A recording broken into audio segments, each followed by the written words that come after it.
Hi, we're talking about light exposures. There's two versions. There's the automatic and the manual version. And in this example, we're going to go about the manual version. For this, you need to go into your DJI Go 4 app and select the three lines underneath the shutter button. There you'll see the M button to select manual operation. From there on, you can actually see the histogram and exposure warning if you want to turn them on. The histogram is actually an excellent tool just to see how bright your picture or camera view is. Also above in the EV value, this actually gives you the exposure value. I found it best that the EV value was around about 0 or +1, but you can deduce this from your own findings. Using manual controls, you can actually make some interesting photos. One of which is introducing motion blur by having a longer exposure or a long shutter time.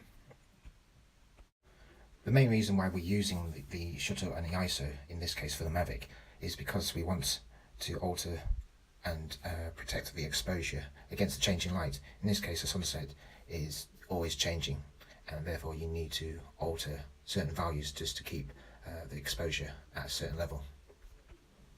ND filters are a way of conditioning the light to make it bright enough for the sensor. They act like sunglasses for the camera, and therefore giving you a perfect exposure, give or take a few adjustments for the shutter speed and ISO.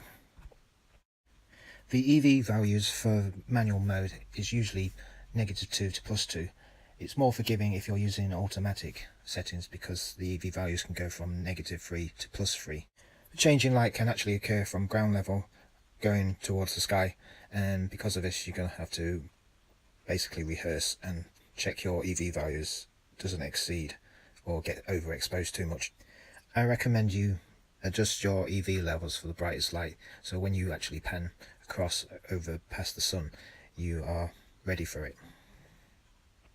The change in brightness between the panning shots and the crane shots are actually manageable, whilst the sunsets and the sunrise the values can go to more extremes.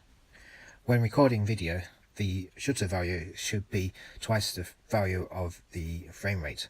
This is to actually introduce a certain blurriness. Blurriness meaning motion blur at a slower frame rate or cinematic value to the overall video. This can't be always obtained, so it's best if you either go as low as you can with the shutter and then try and boost it with the actual ISO. In bright daylight, the value of the shutter and the frame rate can be obtained with a combination of varying ND filters. But in low light, using no filter and boosting up the ISO, you run into trouble of introducing noise as you boost the ISO value. To combat this difficulty in filming in low light, DJI have introduced the X5 class camera. These are basically a larger sensor in a Micro Four Thirds format. I hope this video has given you some information about exposure overall, and I hope that you could come and visit again at the live broadcast channel, and perhaps visit my Patreon page, which is patreon.com/mydogIsDead, no spaces. And I'll see you next time.